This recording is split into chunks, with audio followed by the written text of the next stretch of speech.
Conversing is produced and distributed in partnership with Comet Magazine and Fuller Seminary.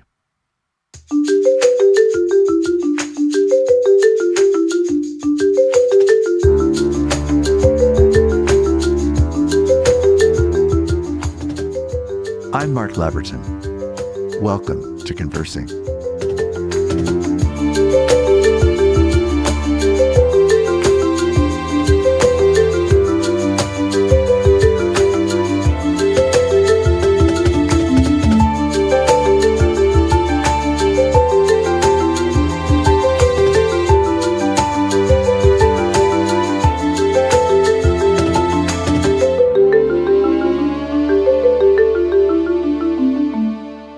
Today's conversation is going to be an opportunity to explore matters of the heart. By that, I mean both the physical heart, the biological heart that beats in our chest, but also some of the extenuating implications of heart that, as we all know, shows up in metaphor and imagery throughout life and literature of every kind. And the great gift today is to be able to do this with my beloved friend, David Anderson. Dr. David Anderson is a cardiologist and someone who did his training both at Stanford University as an undergraduate and at Johns Hopkins University School of Medicine. He's been a cardiologist for decades and has fairly recently retired. This is an opportunity to talk to somebody that has great personal and specifically heart knowledge that has been a great gift to me. In my family's gene pool lies all kinds of evidence of troubling heart issues that have come to multiple generations. So I've always been particularly heart aware. And the fact that Dave is a heart specialist and such a good friend and a kind of go for it doctor, like not somebody who's going to be passive about things.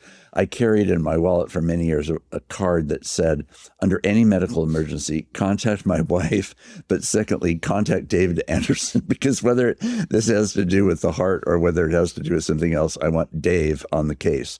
So to have the chance for this conversation today is really a particularly great joy. Dave, welcome to Conversing. It's great to have you. Thank you, Mark. It's so good to be here. You know, we who are having this conversation and everyone who's listening to it has at least one thing in common. We all have beating hearts. And that is a fact of life, a fact of our biology. But it's also a mystery and a wonder to me as somebody who has stood outside the medical practice, but has very much spent, in a way, just as you have, but differently, my whole life in matters of the heart. And so today to get to jump first into the biology of the heart and the things that really we want to understand about how it physically works and what its challenges and issues are. And then eventually we will come around to some of the broader issues that using heart language has obviously taken in our culture. So let's just begin a little bit first with your own background. Why did you go into medicine? And then eventually, why did you go into cardiology?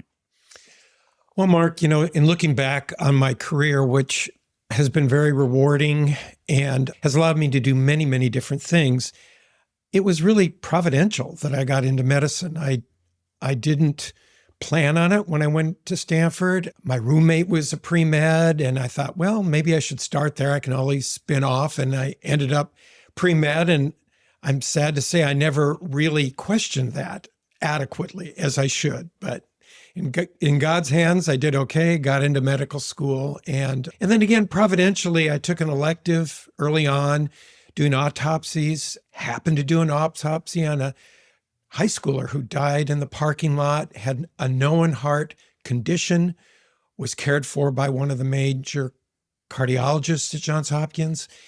And so he wanted to be very involved with the autopsy and what we found and discuss it. And he mentored me, and I became sort of a mascot in medical school to the cardiology department and stayed on at Hopkins to do my residency. And it was sort of assumed that, yeah, Dave's a cardiologist, he'll be a cardiologist. Right. And it all kind of unfolded like that. Once a cardiologist, always a cardiologist, something like that. Years ago, I had the opportunity to meet somebody who had been a surgical resident for 6 years under this premier doctor at USC. And he was describing to me at the end of his 6-year period of residency what it was like to learn and work hand in glove, literally, with this person who he had so admired and learn every gesture and every nuance of how this man did his work and how he, as a surgeon, was wanting to become a surgeon of the same kind of caliber. Was that characteristic of your residency, or was it different than that in cardiology? It was different. I think that's sort of a old-timey surgical story of the great chief resident or attending that you just idolized. I had several people on the road that all had their place in my development, but not one person. Right. So as you were falling into this cardiology, there must have been moments along the way where your imagination or your curiosity was particularly provoked by what you were seeing about the heart and discovering and learning about the heart. Can you describe any of those things that seemed in those early years to just grab your interest enough that you could imagine making a whole career of it? Yes, well, I think that it was a transition point. I was at a transition point due to my age in which cardiologists went from internists interested in the heart to specific practitioners that were actually intervening in the heart. Starting out in my training, it was a matter of inserting catheters to measure pressures and the like, and then moving into my fellowship, in which it was the dawn of the age of interventional cardiology. And I think it was also a time in which imaging blossomed, echocardiography. We could see the heart. I remember the day that I saw the heart beating in the body for the first time. I was a senior resident, and it was an astounding thing to see and very clarifying in the case of this person that had been transferred to Hopkins. So all those things moved together. I also felt the excitement of being with someone that was gravely ill. Yes. And so spending a lot of time in the intensive care unit, in the emergency room, that was something that appealed to me. Mm-hmm. So interventional medicine is a category that comes into existence at basically the same time as you're doing your training and moving into your life career. So describe that. You've named some of the elements of it, but what was that pivot and why did it happen at that moment? What had led up to that capacity and what was then triggering it? Yes. Well, I tell the story. When I was a senior resident, a senior member of the Hopkins clinical faculty was admitted with a massive heart attack, which meant that there was an obstruction in the coronary artery going down the front wall of the heart. And at that point in time, we really didn't know that that was what was going on. We didn't really know what caused a heart attack in 1979, precisely. Incredible. And with the eminent cardiologist ringed around his bed all that night, I watched him go on to have a major heart attack. 2 springs later, I was in my training in San Francisco, and I was involved in helping the faculty member begin the process of a program of interventional cardiology in which this new fangled thing, coronary angioplasty, was being tried out. I remember my attending saying, well, I don't know what's going to come of this, but why don't you help Tom do this? And so that's how I spent my time, an extra year that I took to do that. And one night, a patient that we had done an angiogram on the morning before, all of a sudden occluded that artery. And we took him to the cath lab, now knowing that we could put in a catheter and peck around and open that artery. Because in the interim, what we had discovered was, not we, but the academy, through a study that was done in Oregon, where coronary angiography was done on people in the setting of a heart attack, which was something that was not done in 1979 or any time before. And they discovered that, lo and behold, it was caused by a focal thrombotic obstruction of a blood vessel. And from that point, medicines were given to open up the arteries, but they weren't quite as efficient as actually directly intervening on the artery. And so that patient in 1983 or spring of 83, arriving in chest pain, arriving in the cath lab, 15 minutes later was pain-free and joking with the staff as we wheeled him back to the coronary care unit. Unbelievable. An entirely different thing in the course of 3 years. So let's go back in my own history and connect it into this timeline that you've just described. So my dad had his first heart attack in 1974. So none of what you just described would have been available. He sustained life gratefully for that time, but then he went on to have 3 sets of bypasses over the next 15 years about. So all of that technology of the bypasses was not existent at the time that he would have had his heart attack. Is that right? No. Bypass surgery had begun. That had begun. Yes, When did that but start? that was an elective situation. Yes. You came to the doctor with maybe some heart malfunction. Yes. Or chest pain. Yes. You had an elective Yes. coronary angiogram, which identified the vessels that were obstructed, and then you had surgery. Got it. It was not considered safe to do an angiogram in the setting of a heart attack. It was felt that that was fraught with risk for arrhythmias and the like. So that is the key point, that could be done in the setting of a heart attack. Wow. And that was, in the late 70s. Right. Live theater, to say the least. Uh-huh. Yeah. Yes, absolutely. So as it unfolds then, let's just hear a little bit about the combination of both advances in understanding the character of the heart and advances in technology that allowed you to do things in light of the increased understanding of the heart. It's both about the blood and its circulation, but it's also about the electrical system of the heart, which I want to come to again in a minute. And just describe now what's happening on those two fronts. What are we understanding more about the heart at that time? And then what are we understanding about how the technology is being created to do these interventions that you're describing? Well, I think when people describe heart disease, I think for the most part, they're describing coronary artery disease. They're not really describing heart disease. They're describing the disease in the arteries Got it. that supply the heart with blood. Got it. And it's their obstruction that causes heart attack and heart malfunction. And I would say, yes, the technology to meet that challenge was burgeoning, but also long before, 15 years before, the NIH was focusing on high blood pressure, smoking cessation, the lipid theory of atherosclerosis, a whole host of things that we're looking at preventing getting to this point where there was an obstruction that needed to be fixed. And so as we tell this story about the technology, ongoing is this ever increasing understanding of preventive medicine. Right. And I will just say that when I first started, I would do an angioplasty on someone and then one vessel, 2 years later on another vessel, etc.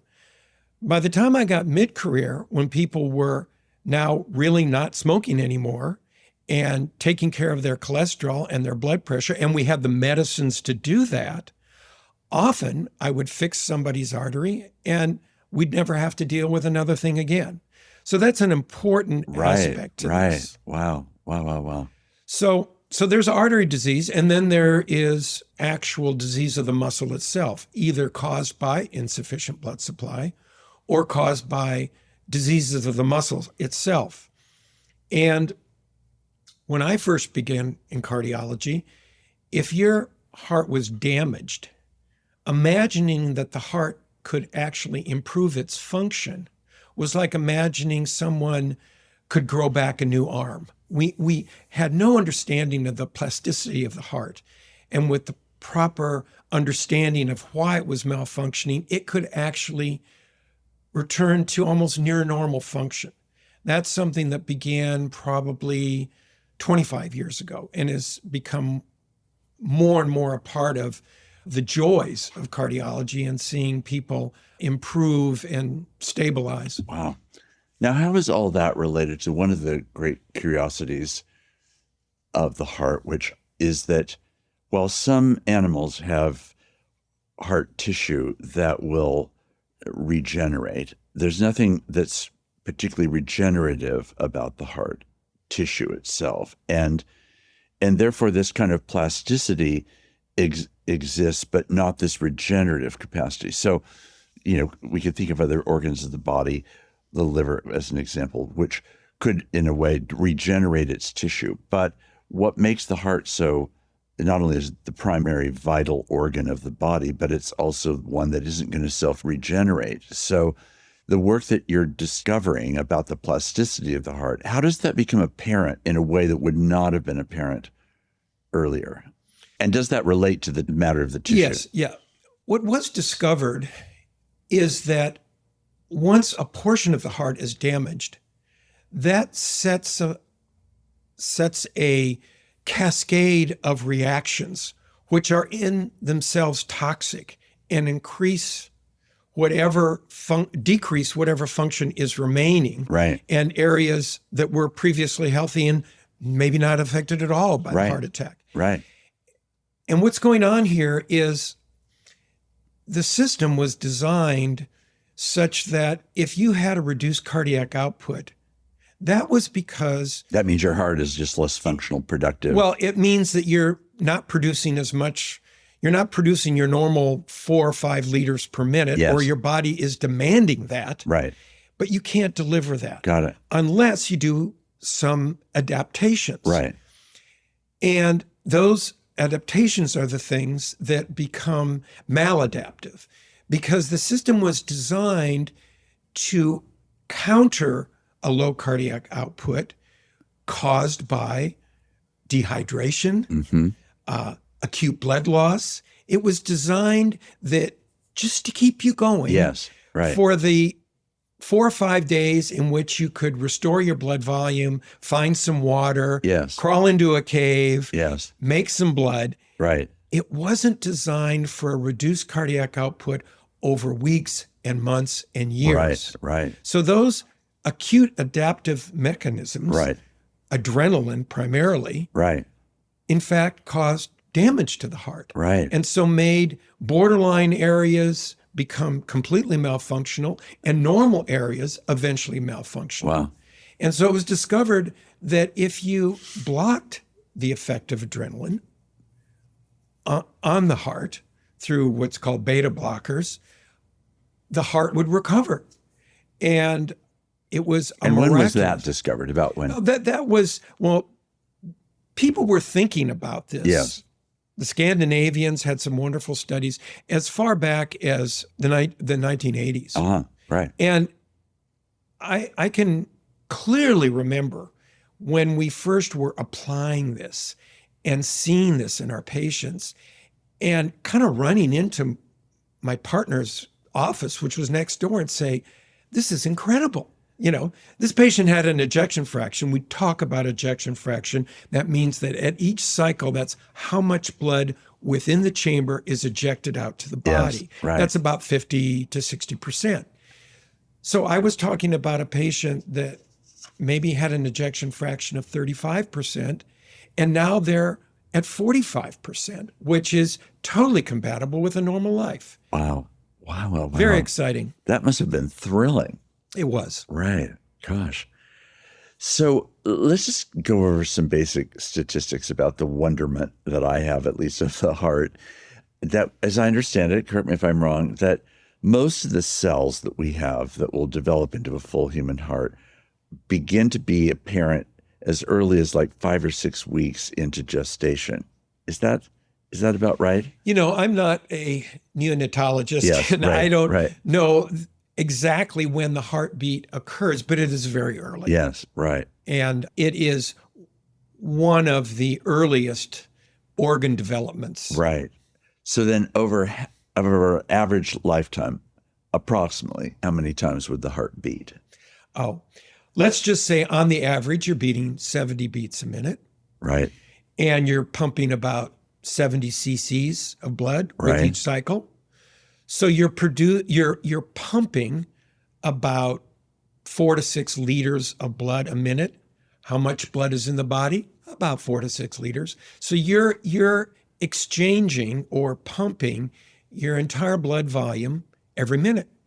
And if you're an athlete, well, let's just say you or me exercising, we go up to 10 to 15 liters per minute. Wow. And if you're a highly trained athlete, you can go to 25 to 40 liters per minute. Wow. Remembering that a liter is about 3.8, there are 3.8 liters in a gallon. Yes. Just to right. get an idea of, Right. of what we're talking about. Right. So a little more than a gallon every minute. Wow.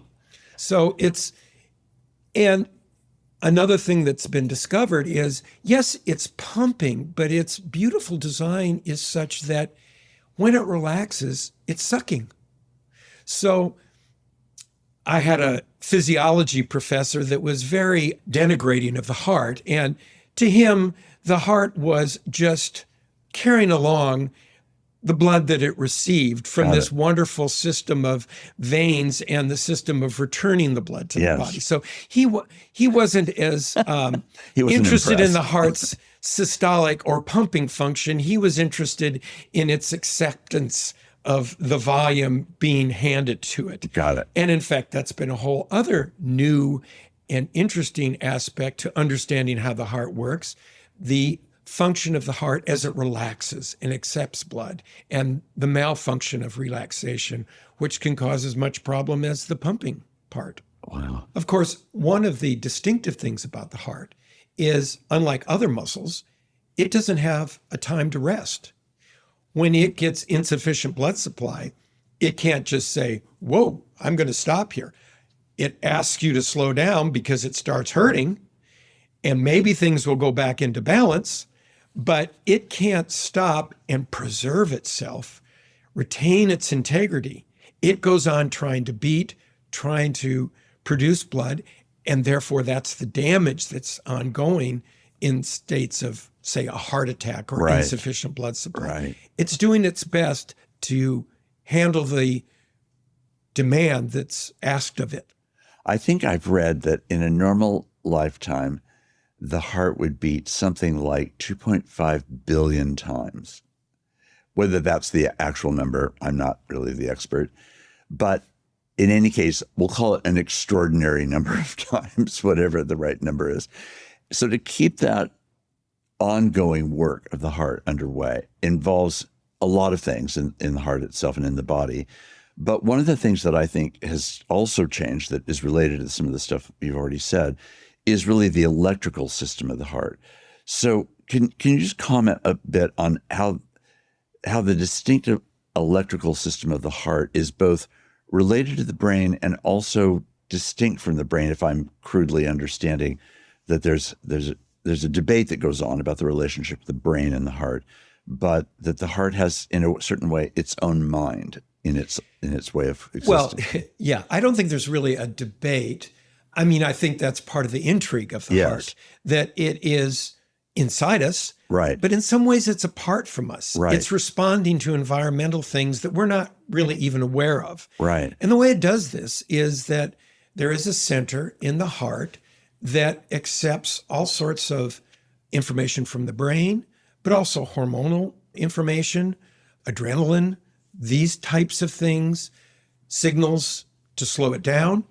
And then from that center, then through a specialized pathway, the electrical activity goes over the heart and incites the underlying contractile apparatus to do the squeezing.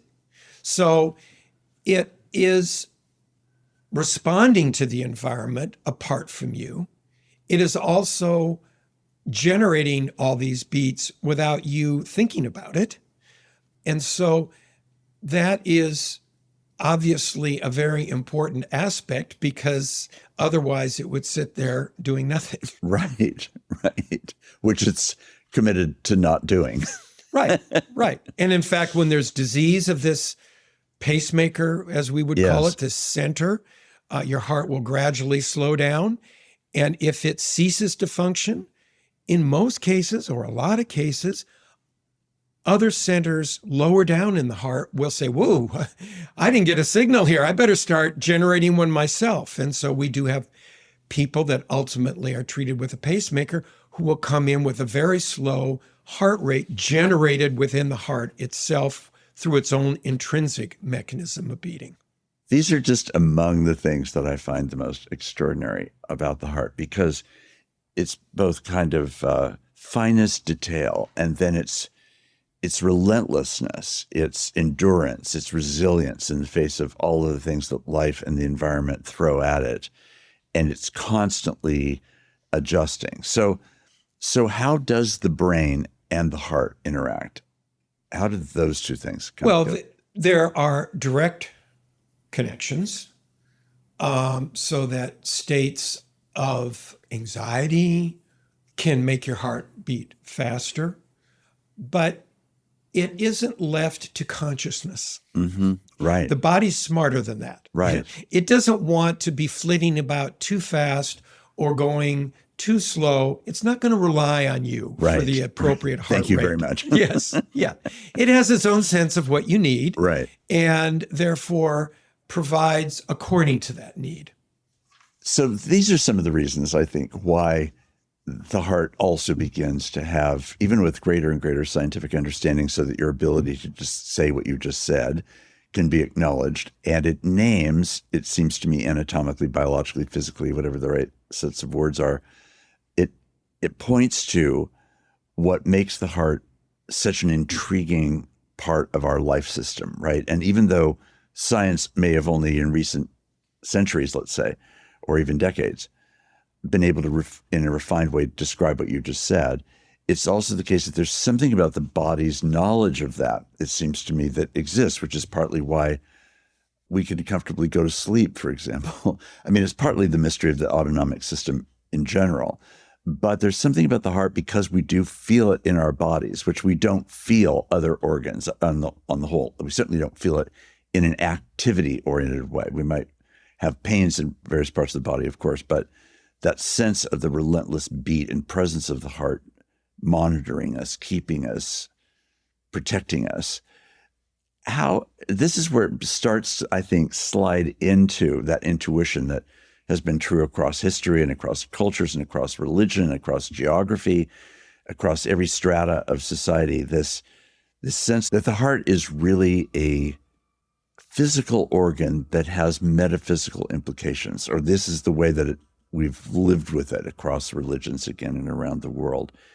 I think it's some of these dynamics, this kind of mystery in your body without any knowledge of cardiology at all, that you're just aware that your heart is something that's happening in your chest. It's attached to the heart metaphorically in ways that may not be actually related to the heart, but other parts of that intuition are actually related to the heart. Is that a fair way of describing it? Well, yeah, I think through history, it's central. Yes.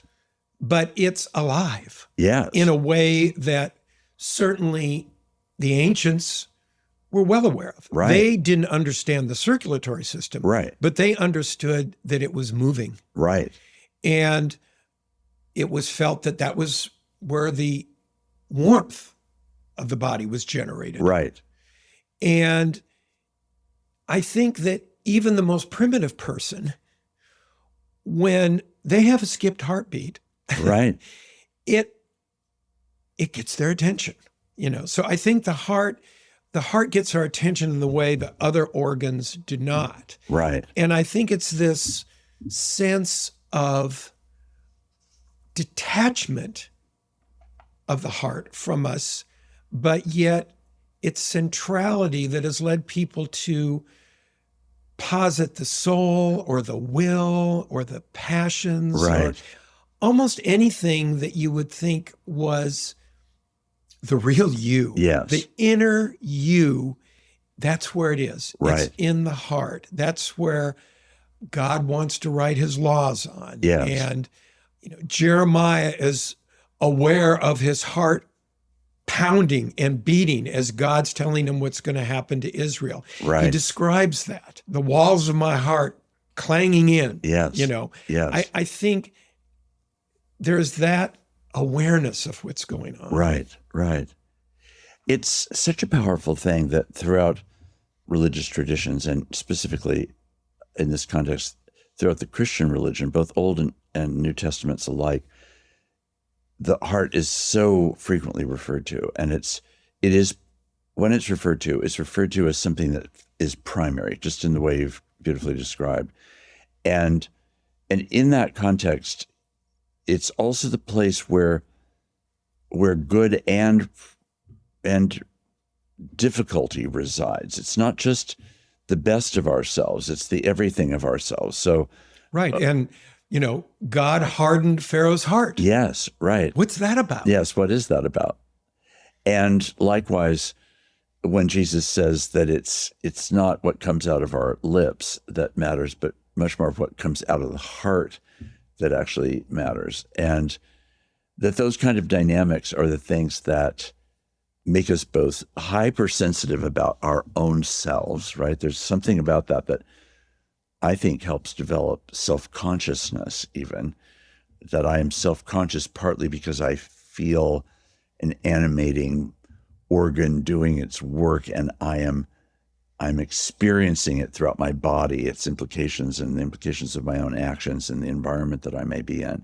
So here you are, a cardiovascular surgeon, and you're Can I just yes, please add one thing to that? I think that it bespeaks of the fact that there is such a place that we need to yes. posit all this. Yes, yes. That Pascal says the heart has its reasons. Right, right. I think that it speaks of mankind's sense that there is something within him, yes, her, yes, that is central and is them.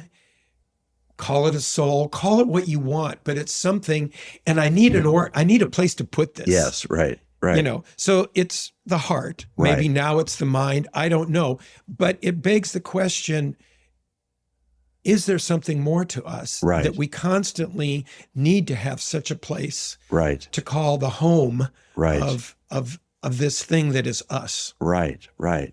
And so you end up having, in our moment, AI agents who do not have a heart, that do not have a heart. And in the context of that, you can, in any time and place and circumstance, access an AI agent, but there is no life there. There's data there. There's information there. There's a growing sense of cognitive function that is seemingly beginning to be more than simply an input of other data, but some kind of self-awareness, not yet consciousness, from what I'm understanding. And yet our consciousness is so tied to our sense of our heart that it's part of our own existence. I know that I'm here partly because I feel my heart beating. That's just a very remarkable thing physically.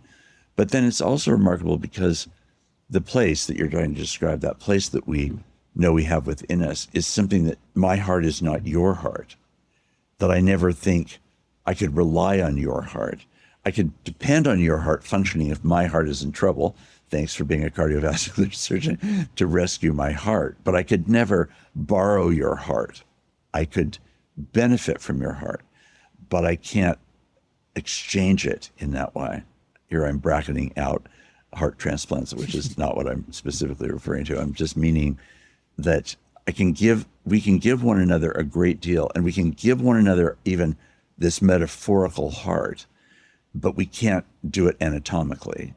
And to me, that's part of this exchange of self in human communion, where we have a syncopation that puts our hearts in communion with one another, right? I mean, part of friendship, part of intimate connections with another person is this sense of a sharing of the heart that has occurred in some sort of way.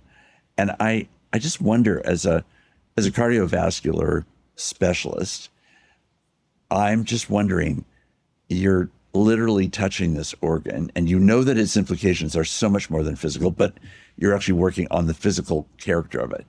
Just describe something about that dynamic. I mean, I'm not there. Couldn't do and don't do that work, of course, but do those coexist simultaneously, or are they like sections of your brain that you're working on really just the physiology of it at the time that you're doing the technical biological work, and you otherwise think about the wider implications of heart? Or do they somehow coexist in you as a heart-mind person at that very moment? Well, Mark, I think I think that gets to the provider, Yes. his or herself. Yes. I think that certainly in the moment, I'm not contemplating these metaphysical Right. ideas. Nor do I feel that God is guiding my hand. I feel supported by God. I feel God in a general way in my practice. But what I would say is that clearly there are different circumstances. I mean, if I'm working on a patient or with a patient doing a procedure who I've known for 5 years, or I've maybe even known for a week, but we've gone through a whole journey together, clearly there's a different feeling as I'm working that adds to the import to me versus maybe somebody that I met 10 minutes ago in the emergency room. I don't really know them at all. I'm dealing with the task at hand. So in terms of that heart-to-heart connection, certainly there's a general feeling towards that person, Right. even if I haven't met them hardly at all. I'm just stepping in. Right. But I really enjoyed the aspect to my practice in which there was that communion with my patients. Right. And my colleagues, for that matter, and for the team. Yes, I'm sure. Us working together. Right. It all was rewarding. Right. Right. There's a pulling together of minds and hearts in a surgical room like that, or at least that's what I'm imagining the experience is like. Yeah, especially if it's, a team of people that you've worked with and depended on Yes. for many months, many years. Right. You kind of, know each other, and it's a incredibly good feeling. Right. When it's 2 a.m. and you roll into the emergency room and there's a sick patient and already 2 of your staff are there setting things up, and you look them in the eye and you don't have to say a word because you just know they know what they're doing. And shout out to Summit Medical Center. Exactly. Yes. Yes. Great team there. Oh my gosh. To be in a competent team who knows what needs to be known and can actually do what needs to be done, and then you're doing it together as a team is an exquisite human experience. I mean, that's just a remarkable, remarkable thing. Yeah. And we all treasure it. Right. Right. So what are the mysteries on the horizon of heart research that are going on, that are being explored, that in the way that, say, going back in the 40 years or more that you've described this incredible transformation in the understanding of the heart, are there things on the horizon that you think might become next breakthroughs or even breakthrough areas? I'm not asking you to predict the future, but just what would you point to as the areas where this same kind of ongoing development might increase still further how we understand and treat the heart? Well, I think I grew up in an era, my practice life was in an era that I always described as a technologic era. We had technologic solutions for so many problems, and those were further and further refined as time went on. Stents, little drills, specialized pacemakers, defibrillators, technologic solutions. And I think we're now entering an era of understanding in which there will be a more molecular-based understanding of problems. Right. And certainly in the area of atherosclerosis and what is at the bottom of atherosclerosis. Right. Why don't you describe that? Atherosclerosis, I would describe as it's like having a pimple inside your artery. You have this lining of your arteries called the endothelium that mitigates the relationship between the flowing blood and the surrounding wall. And if there are toxins in the bloodstream, high levels of insulin, high levels of lipids, inflammation, then that wall can be damaged. And when it's damaged, it starts taking up elements from the bloodstream, and a little thing develops. Call it a pimple, and it grows. Maybe it stops growing, becomes calcified, starts growing again, and gradually increases in size. It can rupture, and the elements within it spurt out into the blood vessel, initiating a blood clot, which plugs up the artery. That's an acute heart attack, Right. which can occur when there's hardly any obstruction at all to begin with. So that's why people can be suddenly struck with a heart attack when they had no idea Right. that they had a blockage, because it takes about 70% obstruction. Wow. There's so much redundancy in the system. It has to get up to 70% before you can actually feel it. Wow. 70%. That's Yes. amazing. Yeah. There's that much redundancy in the system. Right. So I think further understanding of the pathophysiology of atherosclerosis and its prevention, and therefore its prevention because of the understanding, Right. will be a major growing edge. Right. And then, of course, people are working on, you mentioned regeneration, they're working on stem cells. Can stem cells be positioned in areas of the heart that have been damaged and therefore regenerate Right. portions, walls of the heart? Right.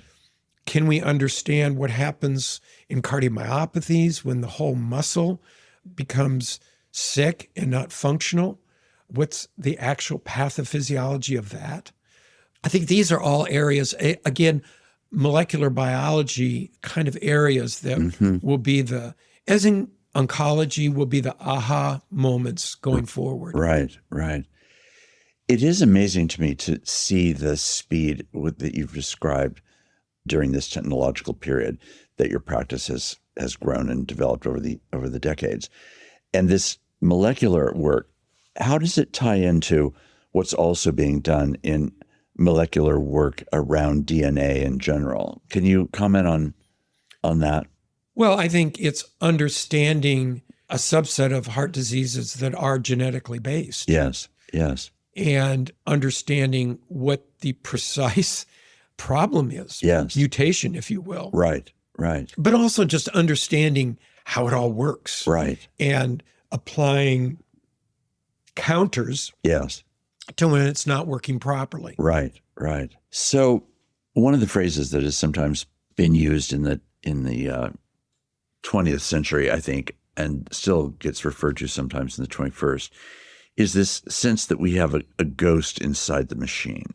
And this goes back to what we were talking about in terms of the use of the heart as a center of metaphorical identification of where we think the real self is in us, and whether that's a living soul, by which I'm not meaning something anatomical. I'm just really meaning more a core sense of being that we hold. When you are as close to the heart as you've been, and you share, as we do together, a deep Christian faith, how does that sense of human soul and biology interact? I know that we talk about them distinctly, and rightly so, but at the same time they are functioning, coming back to that theme, there's a kind of intertwinedness. So I guess I'm wondering, does a person who is a cardiologist have a different sense of the body in a profoundly different way than a surgeon of some other organs of the body? Or is that just a projection onto all of this that doesn't really transfer into how you actually carry on your life as a cardiologist? I think that's a projection. Yeah. I think that clearly you are put into situations of acute emergency Yes. and death. And so you're thrown into situations in which somebody has died Yes. or is on the verge of death, Yes. or somebody that has an illness that maybe not acutely, but down the road. Yes. So I think that you are dealing, and you're dealing with the organ that's the proximate cause of this. Yes. Right. Much like an oncologist, Right. for example. So there is that opportunity to be there for Right. the patient. Right. And Their family. and their family. But I never carried a special reverence for my organ, Right. if you will. Right. But I do think that more and more people are encountering, as we get to the limits of our knowledge, whether you're an astrophysicist or you're a neurobiologist, Right. or you're a molecular biologist, you keep digging, and it's an asymptote. You get closer Yes. and closer, but yet there's still something else there. Right. And, there's sort of this uncertainty principle Right. operative that Right. you can't even measure it. Right. And you have respect and awe for that. Yeah. So one of the aspects of this that we haven't yet discussed is the matter of the care that a cardiologist can extend to both the patient and the family. And one of the more profound things that I've heard you say in a certain setting where you were part of a panel and someone asked you a question in which you said, the question was, what do you find difficult, especially when you have to give really bad news to a family? And it may be of someone's impending death or the severity of their disease or whatever it might be. And I remember you saying that one of the things that you're aware of that you say to yourself is that I'm not the one with that particular medical condition at that moment. I love that response. I loved it for many reasons. Part of it was the utter clarity of I can do my job in this painful place because I'm not the one who is the patient. And also because it felt to me like it was the very capacity that then releases you to bring all of your very best skills and knowledge to that particular task, which is both medical and human and spiritual. So describe what the caring for the hearts of family who are attending to the heart patient, how those interact and how you as a physician try to walk that interconnection that's so vividly present when you're in the hospital. Well, I know you've mentioned before me making that statement. I wasn't sure it landed well when I made it to this group because it does suggest a certain lack of empathy, to me at least. Right. But I didn't mean it in that sense. No, I didn't hear it that way. I meant it in a sense that, like you said, I could marshal everything I needed either emotionally or physically and have a little degree of separation from that I was from the patient in such that I wasn't going to dissolve in a puddle of emotion over either agitation or tears. Right. Not that I haven't cried with patients before. That's certainly the case. I think that, it gets back to being a human being. Right. And being a Christian, frankly. And allow yourself to be affected, right, but not incapacitated. Right. And I would always try to make some sort of connection with the patient that I could call forth in a crisis moment. That person would feel that we had connected over an aspect of our personal histories that I had kind of dug out, that we had a similar history, maybe a place where we were born. Right. Some connection that in that moment I could draw upon. Right. Not that I'm going to relay an anecdote from that moment, but that I was connected to them. Right. Sometimes it was over our Christian faith. Right. And certainly I was always sensitive to not wanting to proselytize, for sure. Right. But I wanted them to know that I was open to spiritual things. Right.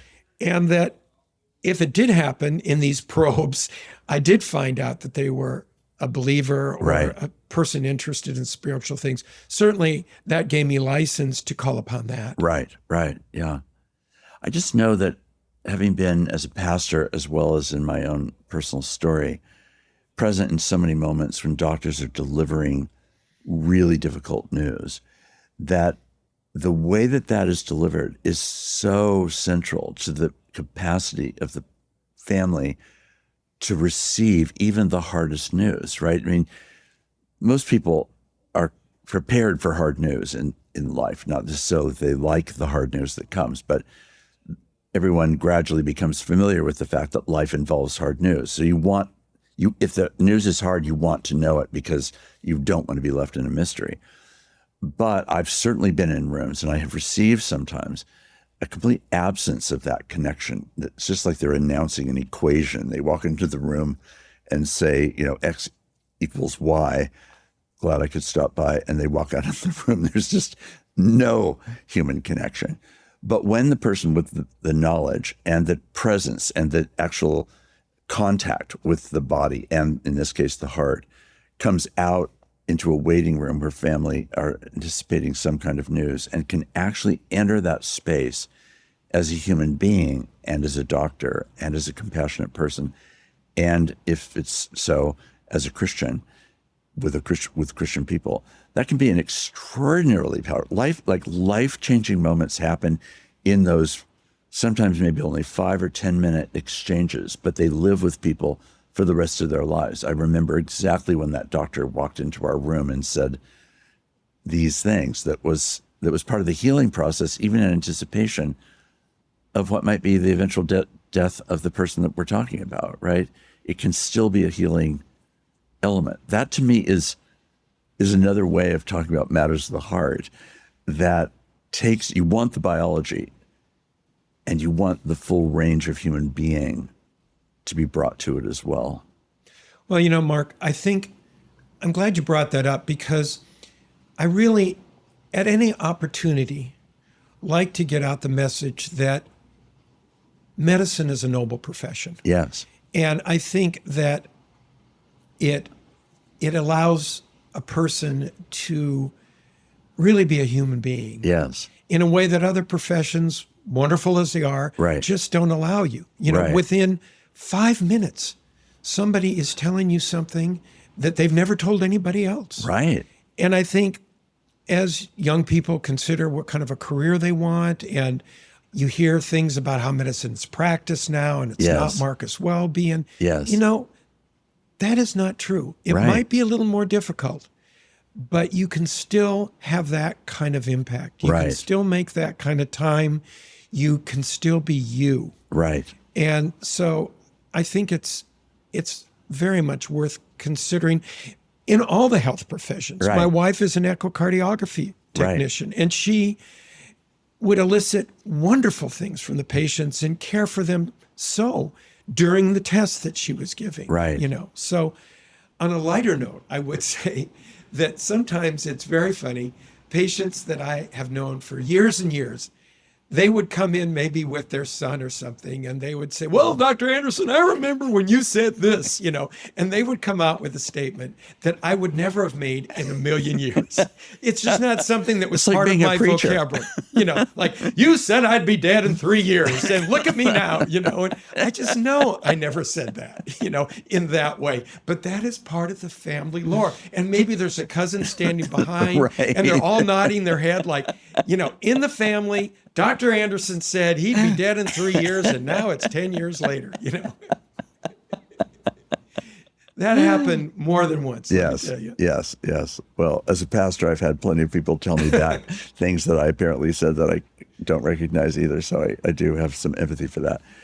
I do wonder, as we come to the close of our conversation, Dave, if you were wanting to, again, just on the most practical level, give us your best advice for anybody who's listening to this, who may, for themselves or people that they love, have concerns about the heart. What are the things that they should be attending to? Like, give us the top 3 or 4 checklist of things that are the right behaviors.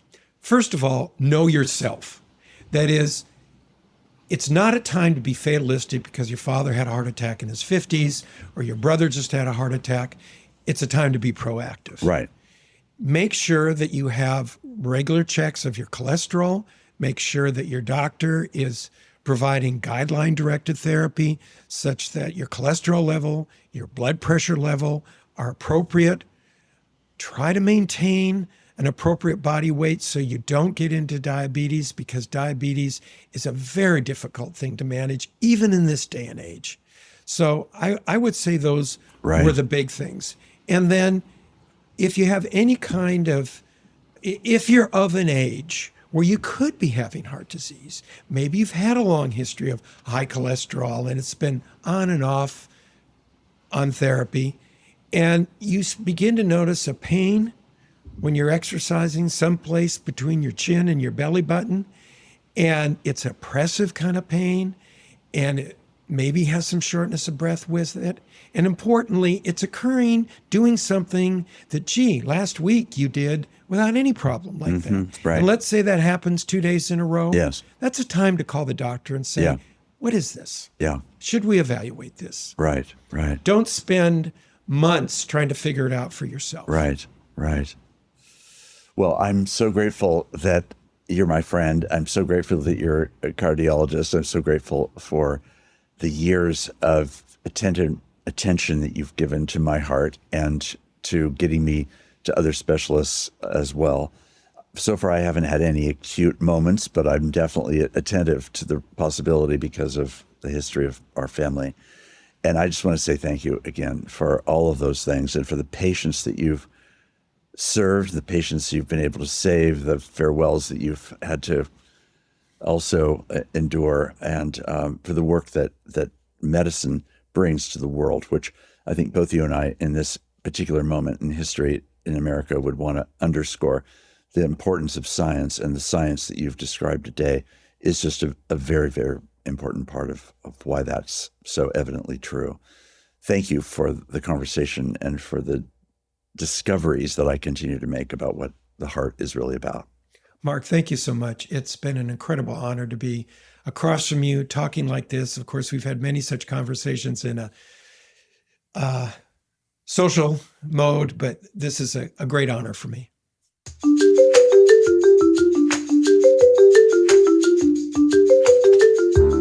Conversing is produced and distributed in partnership with Comment Magazine and Fuller Seminary. Peter Labberton is our engineer and editor. Evan Rosa is our producer. For more information about Comment Magazine, visit comment.org, where you can subscribe, read the current magazine issue, and browse their archive.